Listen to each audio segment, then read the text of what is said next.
না সারা রাত ঘুমাইতেও পারো নাই। বিশ্বাস করো আম্মা, আমিও কালকে থেকে সারা রাত ঘুমাতে পারি নাই। কখন যে মানুষ থেকে বিশ্বাস হয়ে গেছে টেরই পাই।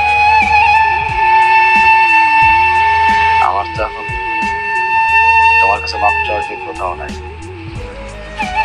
তারপরও মানুষ একজন সন্তান হিসেবে আমার যে কর্তব্য পালন করা উচিত ছিল আমি সেটা করতে পারি না। তাই বলে তুমি অভিমান করে থাকবা? আর কত অভিমান করবা? ওঠো।